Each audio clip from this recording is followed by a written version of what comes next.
More than 90,000 Fort McMurray evacuees don't know when they'll be able to go home.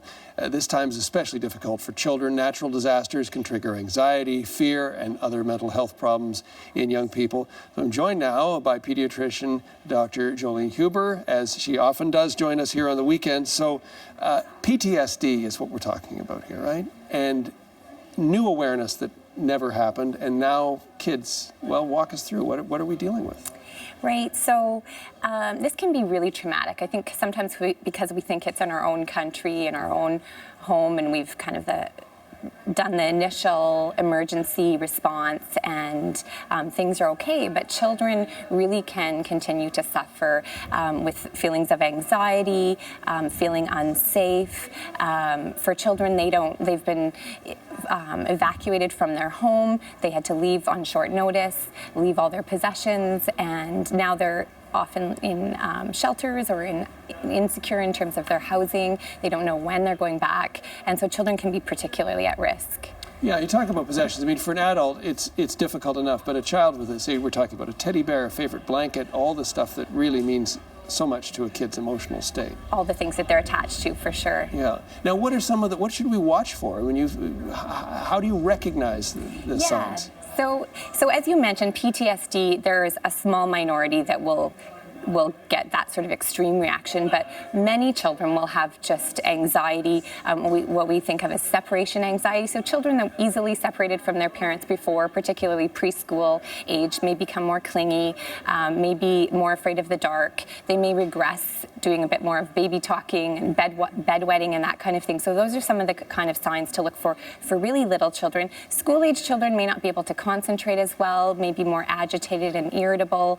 Things that we can see are called psychosomatic symptoms. So when you see physical symptoms like tummy aches and headaches, but that are really part of that emotional stress that they're dealing with. So that's more typical of young children. And then teenagers, they will also be irritable, dealing with this kind of stress and in unstable future, and may be more prone to harm kind of behaviors and risky behaviors because they're stressed.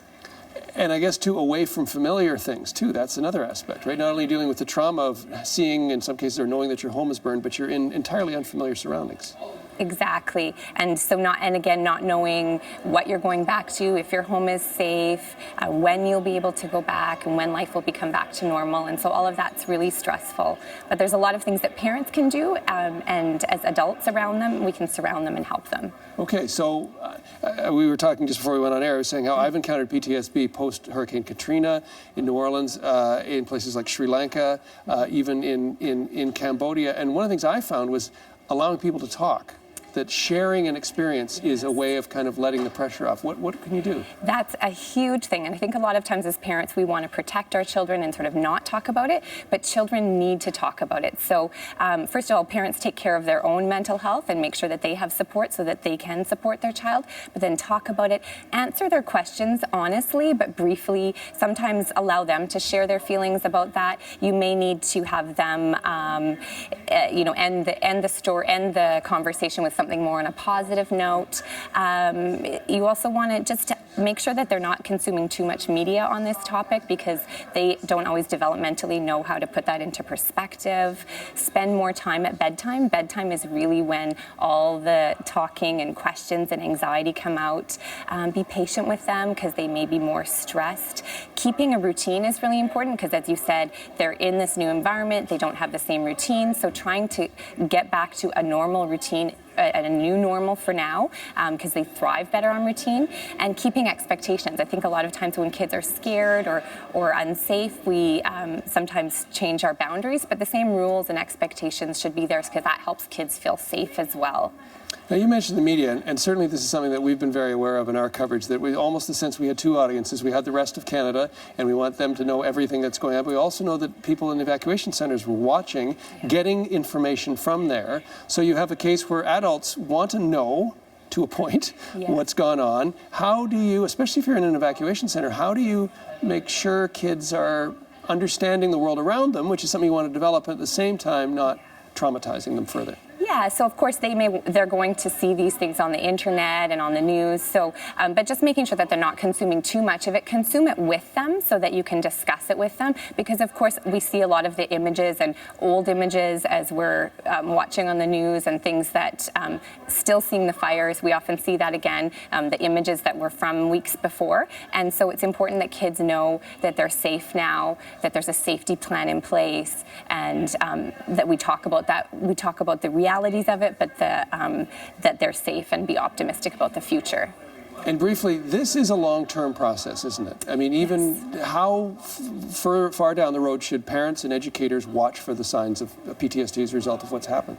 So it's in these weeks now that we need to start watching for not even just PTSD, but this stress and worry. And if it's continuing sort of in a month and a half, 6 weeks, in the months ahead, and even in the years ahead, we really want to remember about that and make sure that people seek help, go talk to a healthcare provider or a doctor, because there is help now for kids, and we need to make sure that we're taking care of them. Okay, thank you so much. Thank it's you. a very important message for everybody out there. Actually, Joelene Huber is a pediatrician in Toronto. Let's take a look at the national forecast with Chris St. Clair from the Weather Network. Chris, what do you got for us? Snow, if you'd like. Sure, why not? It's only May. You know, and let me tell you about Toronto, because in May, the greatest snowfall Toronto has ever had was 2.3 centimeters. It was the 7th of May in 1976. I'm sure everyone remembers that. Anyway, there have been snow flurries in Toronto today. It is very doubtful you get 2.6 centimeters of snow. However, I mean, it's been snowing as far south as Windsor, Ontario, and that's about as far south as you can go in Canada. So there is a pool of very cool air in place over there, Ontario and Quebec. The greatest accumulating snow is actually in northwestern Quebec. There's an advisory out for this. 10 to 20 centimeters of snow are likely there. So it's a cool, showery, windy day in southern Ontario. It's also a very important day for the Raptors, and pay attention to this. Raptors are playing Game 7, and the temperature in Toronto when they play will be 7. And the Raptors are playing the Heat, and 7 is not warm, it's cold. The average is nearly 19. Maybe this all works in their favor, we're hoping. But anyway, everybody's got the Toronto Raptors fever. Isolated showers through the Maritimes. The rain will move into Newfoundland for your drive to work tomorrow. There could also be this afternoon and this evening an isolated thunder shower. Nova Scotia, Prince Edward Island, and southern New Brunswick. Those are your temperatures in eastern Canada through the day tomorrow. Now, I want to go west. I have good news. There is rain coming. We just have to wait for it.